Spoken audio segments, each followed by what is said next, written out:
इधर आओ ना, जगह है।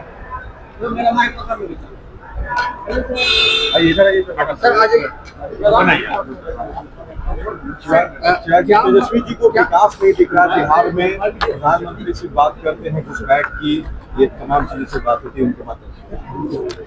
देखिए, चुनाव का समय है, सत्ता पक्ष विपक्ष अपनी अपनी बातों को रखेगा। इस बात में कहीं कोई दो राय नहीं है कि जिस तरीके से बिहार में प्रधानमंत्री जी के तीसरी बार प्रधानमंत्री पद की शपथ लेने के बाद एक के बाद एक विकास की बड़ी परियोजनाओं को धरातल पर उतारा गया है, जिसमें सिर्फ शिलान्यास ही नहीं, उद्घाटन भी उसमें शामिल है। आप पटना का ही एयरपोर्ट देख लीजिए, यहाँ पे हम लोग खड़े हैं।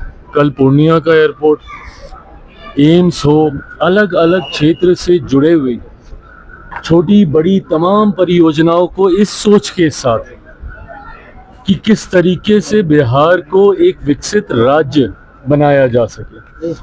अब ऐसे में अगर विपक्ष को ये सारी बातें नहीं दिखती और उनको सिर्फ भ्रमित करने वाले मुद्दों को ही जनता के बीच लेकर जाना है, एसआईआर का मुद्दा हो, संविधान का हो, यही सारी बातों को अगर उनको जनता के बीच लेकर जाकर उन्हें भ्रमित करने का ही कार्य करना है, तो ये विपक्ष की सोच हो सकती है। और इसी नकारात्मक सोच ने बिहार का नुकसान किया। बहरहाल एनडीए के तमाम दल एक सकारात्मक सोच के साथ बिहार को विकसित राज्य बनाने के लक्ष्य के साथ हम लोग आगे बढ़ रहे हैं। अब जिसको जो कहना है वो कहे।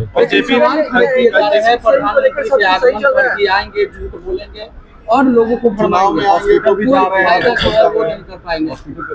देश के प्रधानमंत्री हैं वो, आप उनकी नीतियों से सहमत असहमत हो सकते हैं, पर प्रधानमंत्री को इस तरीके से झूठा कहना, प्रधानमंत्री के बारे में अब शब्दों का इस्तेमाल करना, चोर चोरी जैसे शब्दों से उन्हें घेरना, मैं नहीं मानता कि उचित है। बहरहाल जनता ने हर बार जवाब देने का काम किया है। जब जब प्रधानमंत्री जी के ऊपर इस तरीके के अपशब्दों का इस्तेमाल किया गया, तब तब जनता ने विपक्ष को जवाब देने का काम किया। और आज तो पुनः हम लोग चुनाव की दहलीज पर मौजूद हैं। ऐसे में एक बार फिर बिहार की जनता ये जवाब देगी कि झूठा, चोर ये कहना सही था या बिहार में एयरपोर्ट, एम्स ये लाना सही था। कह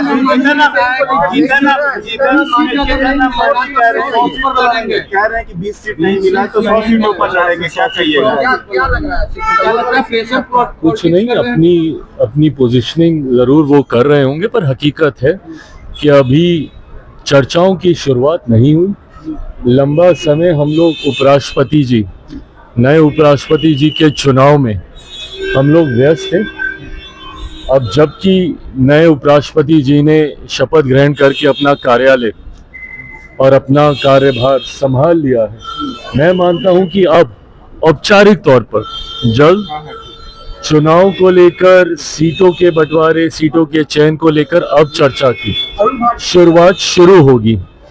ऐसे में मुझे लगता है कि इन एंटिसिपेशन ये कहना कि ये मिलेगा तो ये करेंगे, ये मिलेगा वो करेंगे, ये वो अपनी पोजीशनिंग के हिसाब से कर रहे हैं। अधिकार यात्रा के बाद तेजस्वी यादव अधिकार यात्रा पर जा रहे हैं, जहानाबाद से उनकी यात्रा की शुरुआत होगी, आप कैसे देखते हैं? शुभकामनाएं। बस इतना ध्यान रखें कि फिर किसी की माँ बहन को उनकी यात्रा में गाली ना दी। वोट अधिकार यात्रा में उनको अहमियत नहीं मिली, इस वजह से अधिकार यात्रा निकाल रहे हैं। जिस तरीके से उन्होंने किसी दूसरे के पीछे, और वो भी एक ऐसी पार्टी जो पूरी तरीके से कम बिहार में अपना जनाधार खो चुकी है, कांग्रेस के नेता के पीछे वो चलते दिखे, और जिस तरीके से हर जगह उनको साइडलाइन किया गया, उनके लिए गाड़ी तक वो चला ली है, पर उसके बाद भी उनके चेहरे को कांग्रेस के क्या नेता प्रतिपक्ष के द्वारा उनके चेहरे को मुख्यमंत्री पद के लिए घोषित नहीं किया गया। संभवतः ये कारण हो सकता है कि अब वो पुनः एक बार फिर अपना वर्चस्व दिखाने के लिए या अपनी पोजीशनिंग के लिए एक और यात्रा पे निकल भारत पाकिस्तान का मैच हो रहा है एशिया कप में और लेकिन लगातार विधानसभा का चुनाव लड़ सकते हैं, वोट कर रहे हैं। भाई ये सारी बातें पहले पार्टी के भीतर एक बार चर्चा हो जाए। क्यों नहीं लड़ सकते भैया? अगर राष्ट्रीय अध्यक्ष के बारे में चर्चा हो सकती है तो पार्टी के सांसद। पाकिस्तान के बीच एशिया कप का मैच चल रहा है आज, और लेकिन सवाल खड़े किए जा रहे हैं कि पहलगाम की घटना हुई और उसके बाद भारत मैच खेल रहा है पाकिस्तान से, कैसे देखते हैं आप? देखिए ये फैसला अगर आप व्यक्तिगत तौर पे पूछेंगे तो यकीनन उन भावनाओं को ठेस पहुंचती है जिन्होंने अपनों को, और मैं सिर्फ ये मौजूदा आतंकी हमले का मैं जिक्र नहीं कर रहा हूं, निरंतरता में जिस तरीके से पाकिस्तान ने आतंकियों को, आतंकवाद को बढ़ावा देने का कार्य किया, ऐसे में यकीनन जिन लोगों ने उस पीड़ा को झेला है, सहा है, यकीनन उनकी भावनाओं को ठेस पहुंचती है। परंतु गतवा खेल भावना की सोच के साथ ये फैसला लिया गया होगा, मैं ये मानता हूं। इस फैसले में मैं, मेरी पार्टी, हम लोग शामिल नहीं थे तो मैं अधिकृत तौर पे नहीं कह सकता, पर ये कहा जाता है कि खेल भावना, स्पोर्ट्समैन स्पिरिट जिसे कहते हैं, वो इन तमाम चीज़ों से उठकर होती है। उस भावना को भी ध्यान में रखना चाहिए। और कुछ ऐसी चीज़ें हैं जिनको सरहदों में नहीं बांधा जा सकता है, संगीत हो, कला का क्षेत्र हो, इन सारी बातों को।